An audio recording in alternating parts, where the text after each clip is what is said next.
The rain came in sheets, slanting sideways as the wind shoved it across the narrow street. It turned the pavement slick and blurred the sharp outlines of the neat, single-story homes tucked behind walls and hedges in the quiet Nairobi suburb. Streetlights flickered on early, their orange glow wavering in the grayness of the late afternoon. Emma Walker hunched forward behind the wheel of her old Land Rover, eyes squinting through the windshield wiper's steady rhythm. The engine hummed low. Mud puddles splashed beneath the tires. She was 5 minutes from home, her mind already drifting toward the warmth of a shower and a hot cup of chai. It had been a long day, the kind that tugged at every muscle in her back and left a quiet ring in her ears. 2 weeks ago, she had returned from 6 months at the Masai Mara Wildlife Rescue Unit. She still hadn't settled in. The city felt smaller, the quiet more jarring than she remembered. Her neighbors were kind but distant. She spent her days volunteering at a local clinic for domestic animals, stitching up street dogs and checking for parasites in cats. Good work, but not the wild, unpredictable urgency of treating elephants caught in snares or cheetahs poisoned by livestock herders. A sharp, unnatural sound cut through the rain, high-pitched, frantic, and completely out of place. Emma's hands tightened on the steering wheel. She turned off the radio. There it was again. A cry. Not human. Not dog. Something else. She slowed the car and rolled down the window. The noise grew louder, thin and ragged like torn fabric. Something in it triggered instinct more than thought, raw panic. Pain. Maybe both. She pulled over near an open drainage ditch that ran beside the road. It was swollen with rainwater, clogged with branches, plastic bags, and rusted cans. Beyond it, a patch of scrubland stretched toward a row of half-constructed buildings. No lights, no movement. Emma left the engine running and stepped into the rain. The cold hit her immediately, drenching her hair and sliding down her neck. She grabbed a flashlight from the passenger seat and moved toward the sound. Closer now. The cry turned into something like a whimper. Rasping and weak, she swept the beam of her flashlight over the ditch, and froze. There, half submerged in garbage and sludge, was a cub, a lion cub. Its eyes caught the light, huge and golden with fear. Its small body trembled, tail thrashing weakly against the current. Mud streaked its fur, one paw twisted at an unnatural angle. It couldn't be more than 3 or 4 months old. Emma's mind shifted into gear. She dropped to her knees at the edge of the ditch, cursing the slick mud under her boots. "Hey," she said softly, not knowing why she spoke. "Easy now. I've got you." The cub growled, but it was a pitiful sound, more fear than threat. It tried to back away, slipped, and yelped as its injured leg gave out. Emma took a breath and scanned the area. No adult lions, no signs of others. A cub this young shouldn't be alone, especially not in a place like this. She pulled her phone from her jacket and called the Nairobi Wildlife Service's emergency line. No answer. She tried again. Still nothing. Thunder rolled overhead. She didn't have time to wait. Emma stepped into the ditch, boots sinking deep into the muck. The water came up past her knees. cold and foul-smelling. She moved slowly, talking softly as she approached the cub. It growled again, baring tiny teeth. "I know, baby, I know," she murmured. When she was within arm's reach, she pulled off her raincoat and wrapped it around the cub in one swift movement. It struggled, but she held firm. She felt its ribs beneath her hands, too thin. It had been without food for days. Maybe longer. With a grunt, she lifted it from the water and stumbled back to the road. Her arms shook from the effort. The cub whimpered once, then went limp in her grip. Too exhausted to fight. Inside the car, she cranked the heat and laid the cub in the back. Still wrapped in her jacket. Her hands moved automatically, checking its breathing, assessing its wounds, whispering reassurances she knew it couldn't understand. Blood matted the fur around its paw. A fracture, most likely, not fresh.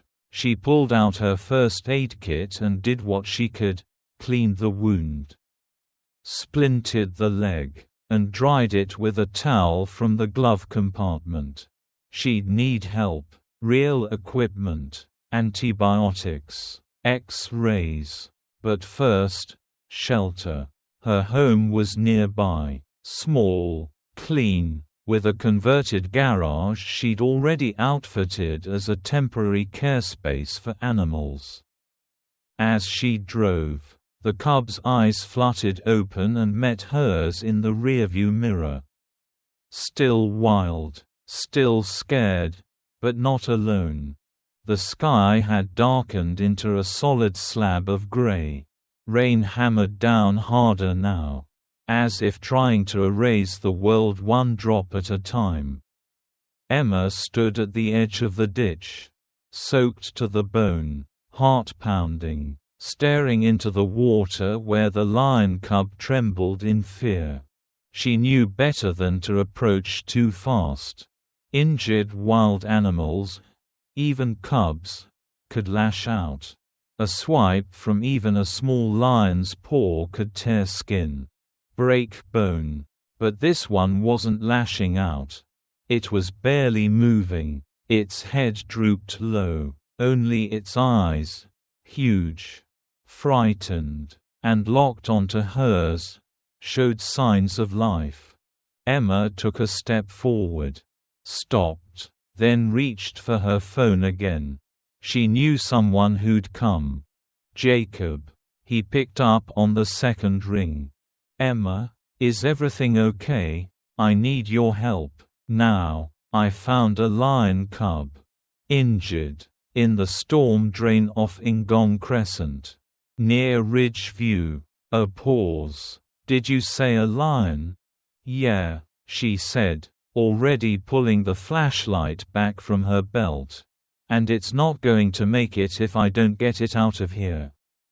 I'm on my way." 15 minutes later, a battered city sanitation truck rolled up, headlights glowing in the haze of rain.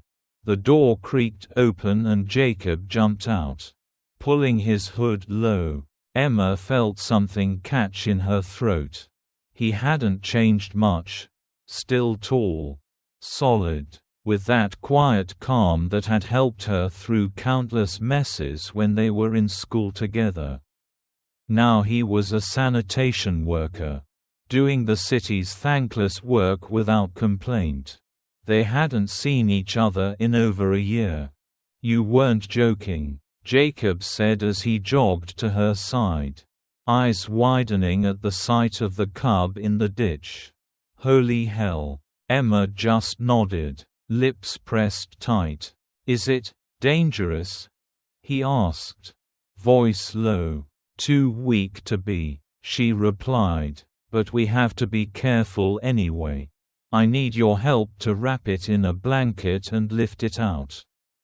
Its legs injured, maybe fractured."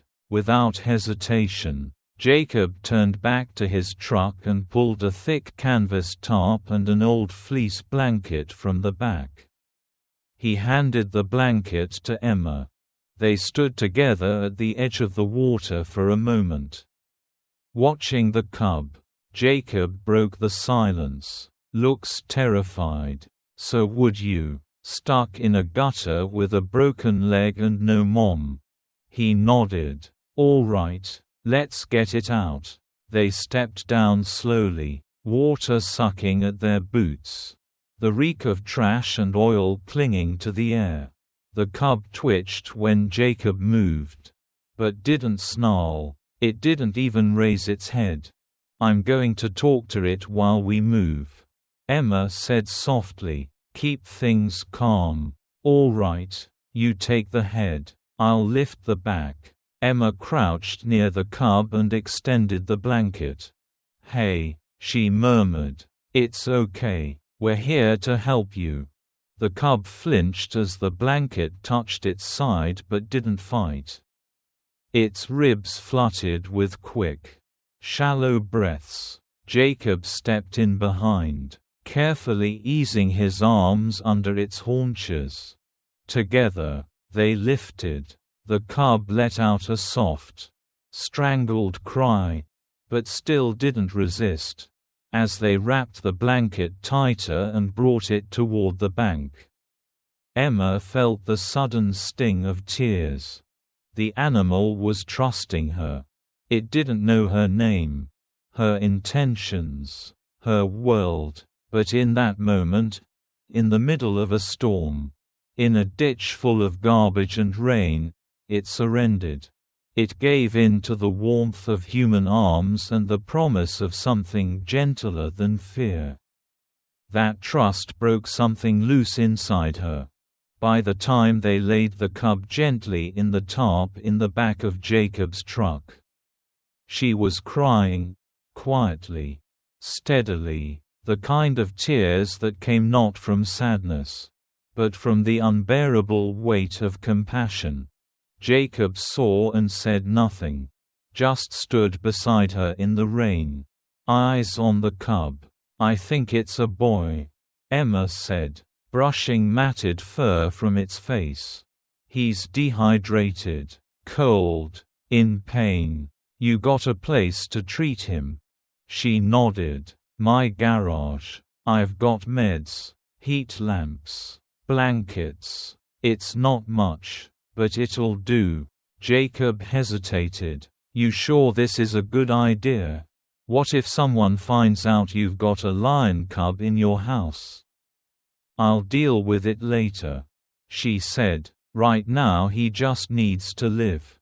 Jacob offered her the driver's seat. "Go. I'll sit in the back and keep him calm." Emma drove through the narrow, flooded streets, every bump in the road sending a ripple of pain through the cub's tiny frame. She tried to avoid them, but Nairobi's roads didn't offer many smooth choices. Inside the cab, the storm raged louder, thunder cracked, wind clawed at the windows. And through it all, the cub didn't make another sound. When they reached her house, Jacob helped carry him into the garage. The space was clean and prepared, linoleum flooring, portable heaters, metal shelves stacked with gauze, saline, syringes. A small steel examination table stood at the center.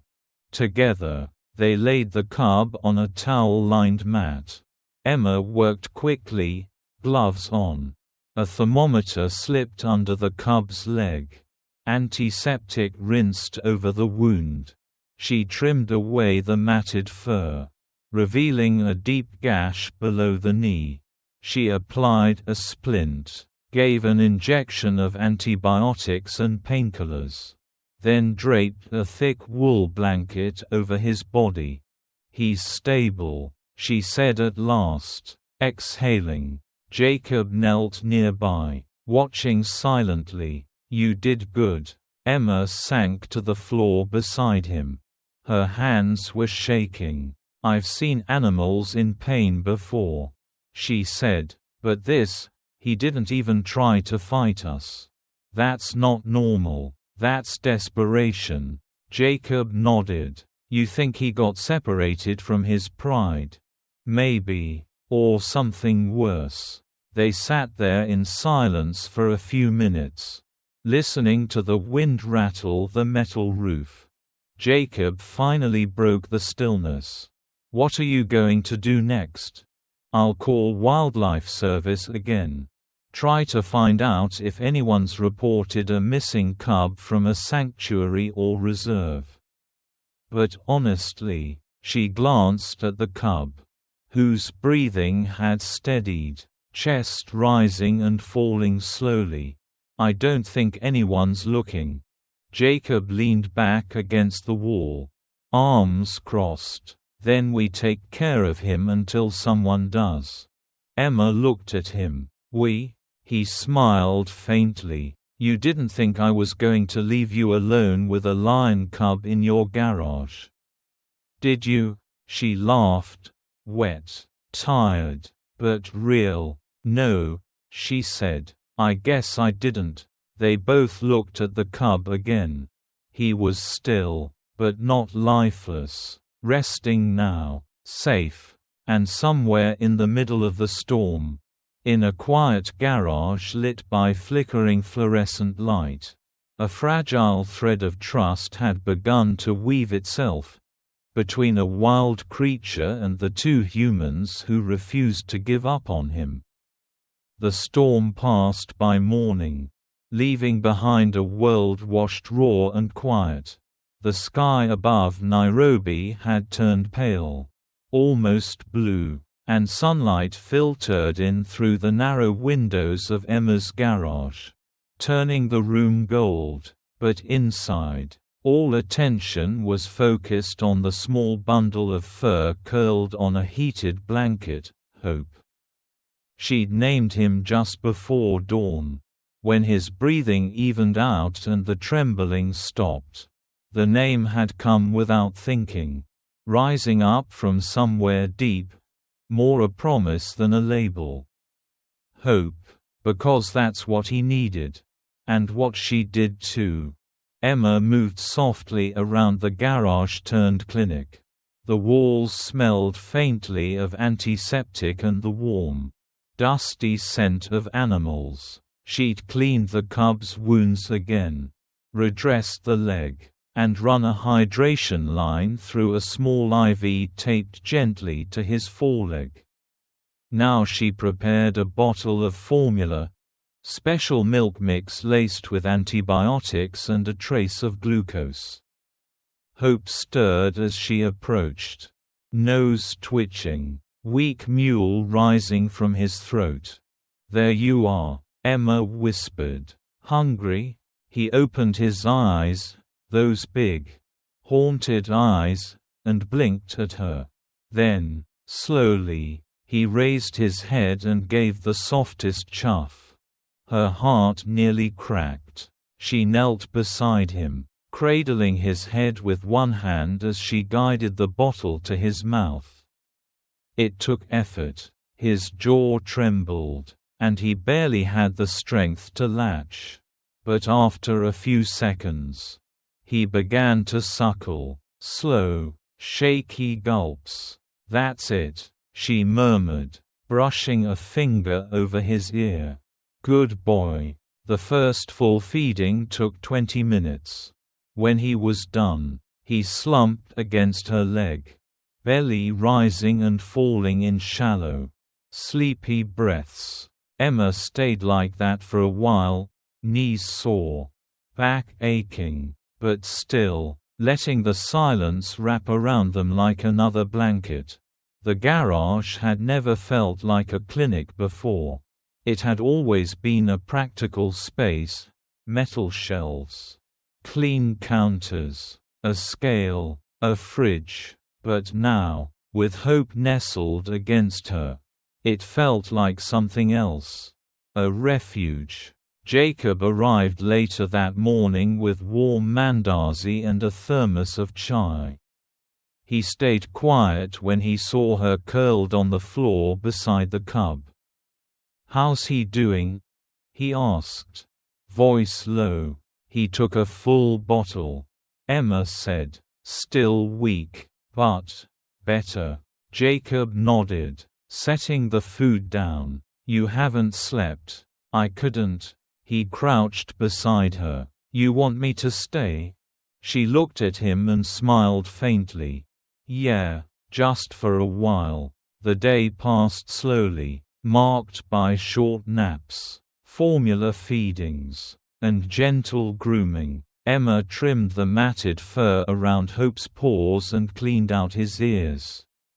She checked for parasites, logged his temperature every 2 hours, and massaged his muscles to keep them from stiffening. By the third day, Hope could stand, shaky, legs splayed, but standing. He took a few wobbling steps across the floor, then collapsed in a heap near her shoes. She laughed, kneeling to scratch under his chin. "You're ridiculous," she whispered, and Hope heard a low, rumbling vibration that filled the room and left her stunned. It was the first real sign he wasn't just surviving. He was living. After that, something shifted. Hope began to follow her around the room, trailing behind her like a shadow, tripping over his own feet. He'd whimper if she stepped outside, even for a moment, and settle only when she returned. He nuzzled her hands during bandage changes and curled beside her when she dozed on the floor. Jacob joked that she had a lion-sized duckling imprinting on her. But Emma didn't mind. She welcomed it. Because with each day, with every nudge of his head and flick of his tail, Hope reminded her of something she'd almost lost: the ability to believe that saving one creature did matter. Late one evening, after feeding Hope his last bottle, Emma stayed behind in the garage. The room glowed with a soft orange lamp. Hope lay on a fleece blanket near her feet, half asleep, paw twitching in a dream. She watched him for a long time. Then, without planning to, she spoke. "I couldn't save the last one," she said quietly. "The little rhino." Hope's ears twitched, but he didn't move. Emma continued. "She was only a few weeks old. We found her beside her mother, poached for her horn. The calf was so small, shaking, wouldn't eat. We named her Nuru. It means light. I stayed with her for 4 days straight. Held her when she cried. Sang to her. Did everything I could." She swallowed, eyes stinging, but her kidneys started to shut down. The trauma was too much. On the 5th night, I walked into the holding pen and she was gone. Just lying there, still warm. Her voice cracked. And I just sat there. For hours. Not saying anything, not moving. Hope stirred and rested his chin on her boot. She reached down and touched his head. I told myself I was done. That I couldn't go through that again. I came back here to forget. She exhaled slowly. But then you showed up. In the rain. In that ditch. She knelt down and rested her forehead against Hope's. His breath was warm against her cheek. "I don't know why you made it out when she didn't. But you did. And I'm not going to let you down." The silence that followed wasn't empty. It was full of something unspoken. A quiet agreement. A bond. That night, Hope slept curled against her side. And Emma, for the first time in a very long time, slept without dreams. 1 week later, Hope could walk now. He wobbled less. jumped more. He chased a rolled-up towel across the floor and tried to ambush Emma's legs. Though his clumsy paws barely made contact. His wounds had healed well. The fracture was still mending. But the swelling was gone. He had energy, curiosity, mischief in his eyes. Emma had introduced solid food, minced meat in small, soft chunks, and he devoured it like it might vanish if he blinked. He grew stronger by the hour. But Emma also knew what came next. She couldn't keep him forever. He was wild. Even now, his instincts were shaping him. His pupils sharpened when he heard birds outside. His body tensed at passing cars. He would need space, wilderness, a sanctuary, if she could find one. Somewhere he could be a lion, not a pet. But for now, she gave him everything she could. Food, shelter, touch, and stories. She told him about her childhood in Mombasa, about her parents, British aid workers who stayed in Kenya long after their contracts ended. About her first rescue, a wounded kite she found tangled in wire when she was 9. About the time she stitched up a baby baboon with a needle and fishing line because there were no supplies left. And about Nuru. Always Nuru. Hope listened. Or maybe he just liked the sound of her voice. Either way, he never left her side. Not once. The morning was too bright. Emma stood barefoot in the kitchen, a chipped mug of black coffee in her hands, staring blankly out the window. In the yard beyond the glass, Hope clumsily batted at a hanging towel, pouncing, tripping, then purring proudly when he knocked it loose. His fur had filled out, golden and soft. His limp had almost disappeared. He looked healthy now, playful, strong, but that wasn't what had her stomach in knots.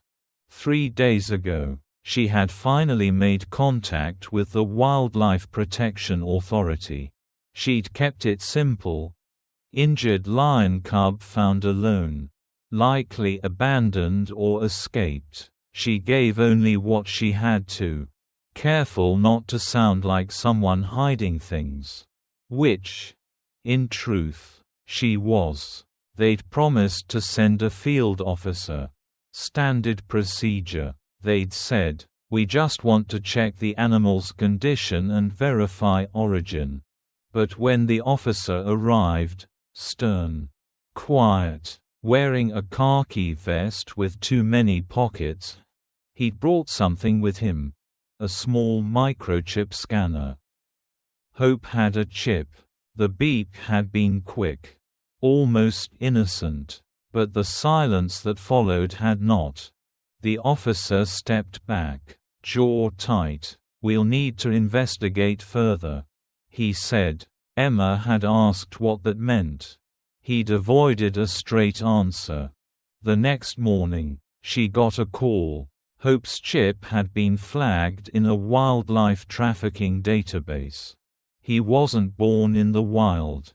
He'd been bred in captivity, likely part of an illegal trade route that funneled exotic animals through Kenya toward private collectors in the Gulf states. They didn't know how he'd escaped. They only knew he wasn't supposed to exist in a place like that ditch. And now, he was evidence. Emma shut off the kettle and rubbed her eyes. Hope padded in from the yard. Tail flicking, ears perked. He leaned into her leg, purring like an old engine. She sank to the floor beside him, one hand on his shoulder. "How could they treat you like a possession?" she whispered. "Like you're just a thing." He looked up at her with calm. golden eyes, then licked her chin. Her chest tightened. She blinked back the sting of tears. She had to make a decision. She knew what the law said. A trafficked animal couldn't stay in private care. Hope would be relocated to a secure facility. Maybe a holding center. Maybe something worse. He'd be studied, tracked, labeled. She might never see him again. The thought hit her like a blow. That night, she couldn't sleep. She paced the house barefoot, flinching at every creak of the floorboards. Her mind ran loops of what-ifs. What if he didn't adjust? What if he got sick again? What if he ended up in some sterile enclosure, surrounded by concrete and glass, unable to run, to live? At 2 a.m., she stood in the doorway to her bedroom, watching Hope sleep. He'd curled himself in the blanket at the foot of the bed, back legs twitching as he dreamed. His breath came slow and deep, peaceful. She knelt beside him and laid her palm on his side. He didn't stir. "You don't know what's coming, do you?" she whispered. "I promised I'd protect you." The guilt crushed her chest like a stone. She thought of keeping him, of hiding him, of saying nothing, but she also knew what that meant. They'd find her, they'd take him by force, and she'd lose all control over what happened next. He'd be labeled as stolen or harbored. She could be charged. Hope could be destroyed as a legal liability. No, she wouldn't let that happen. She bent over, pressed her lips to the top of his head, and whispered, "I'm sorry." Then she stood up, walked into the living room, and picked up the phone. By noon the next day, the officer was back, this time with a team. 2 vets in green jackets, a transport crate, and a soft-spoken woman named Ruth who introduced herself as a rehabilitation coordinator from the Nairobi Wildlife Recovery Center. Emma opened the garage door slowly. Hope looked up from his blanket and tilted his head. His tail thumped once. He didn't run. He didn't hide. He trusted her. That's what made it worse. "I want to help him adjust," Emma said quietly. "Let me be part of the transition." Ruth nodded. "We'll take him to the center first. Full medical assessment, behavioral check, quarantine period. But he's young, bonded. If things go well, we can consider a staged reintroduction. Maybe even sanctuary placement." Emma's voice broke. "Not a cage." "No," Ruth said, "not a cage." The team worked fast but gently. They let Emma sedate him, something she hated doing, even when necessary. As his eyes fluttered shut in her lap, she whispered his name over and over. "You're going to be okay," she said. "They're going to take care of you. Be brave." Jacob stood in the doorway, arms folded, jaw clenched. When the crate door finally closed, Emma stayed outside long after the van pulled away. She sat on the porch steps, empty blanket in her hands. Rain clouds gathering overhead. Jacob sat beside her. He didn't say anything for a long time. Then, quietly, "You did the right thing." "I don't feel like I did." "You gave him a second chance. That's more than most ever get." Emma stared at the sky, throat raw. "Do you think he'll forget me?" Jacob shook his head. "I think he'll remember the only human who didn't try to own him." Days passed. Emma cleaned the garage but left the blanket folded in the corner. She got updates through Ruth, short messages at first. Hope is eating well. Hope is responding to handlers. Hope misses you. Then one afternoon, a photo arrived. Hope in a wide green enclosure. Sunlight on his back, stalking a dangling feather toy like it was prey. His eyes looked sharper, wiser. Emma printed the photo and pinned it to her fridge. That night, she slept dreamlessly, for the first time in years. The dirt road curled like a ribbon through the acacia scrub. Climbing gently toward the wide gates of Kasiwa Wildlife Sanctuary. The sun hung high, white and blazing, casting long shadows of thorn trees across the baked earth. The wind carried scents of dry grass, old wood, and something deeper, wildness. Emma gripped the steering wheel of the Land Rover as it rattled over a dip in the road. She hadn't driven this way in nearly a year. The last time she did, Hope had been in a crate in the back, drowsy and fragile. Now, her back seat was empty, but her chest was full. At the gate, a uniformed guard stepped out of the hut and waved. "Dr. Walker," she nodded. "You're on the list. Welcome back." He pressed a button, and the heavy gates creaked open, revealing rolling grasslands, clusters of fever trees, and a fence line that stretched into the hills. It looked nothing like the sterile facility she'd feared last year. Kasiwa wasn't a prison. It was a home built from patience, purpose, and second chances. Emma parked in the visitor zone and stepped out. Heat pressed around her. She slung a canvas satchel over one shoulder, boots crunching on gravel as she walked toward the main observation deck. Ruth was waiting for her, leaning against the railing, sunglasses perched on her head. "Thought you'd come sooner," she said. Emma smiled. "I needed time, and so did he." Ruth nodded. "He's done well, really well. Took to the pride slowly. But he's integrated. Eats like a champion. Sleeps like royalty." Emma laughed softly, her throat tightening. "That sounds like him." They walked along the fence line, past native shrubs and tall viewing points, until they reached a quieter corner, one shaded by an old sycamore fig. Ruth pointed out into the field. "There. See the one near the rocks? That's him." Emma stepped forward, gripping the wooden railing, her breath caught. Hope. He was larger now, his mane coming in. Not quite full but thick enough to ruffle in the wind.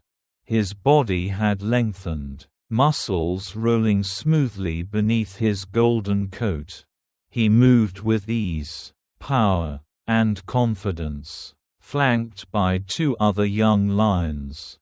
They stalked something in the grass, then collapsed in a mock tumble, paws flailing. Hope let out a playful roar, deep and rising, then stretched and rolled onto his side. A breeze stirred dust around him.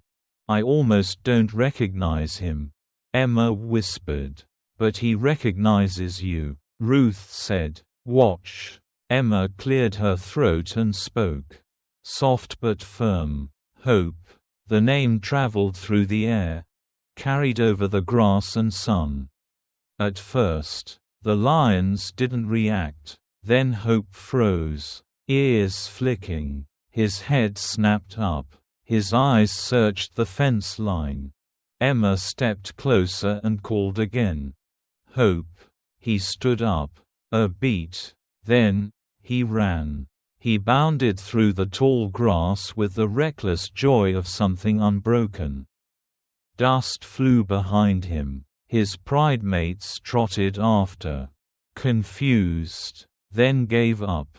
But Hope didn't stop. He reached the fence at a gallop and skidded to a halt. Breath heaving, his tail lashed, he stared at her, eyes wide, body pressed against the mesh. Emma knelt at the edge. "I missed you," she whispered. Hope rubbed his face against the fence. Low purring vibrating through the wire. She slid her fingers through the mesh. And he leaned into them, closing his eyes.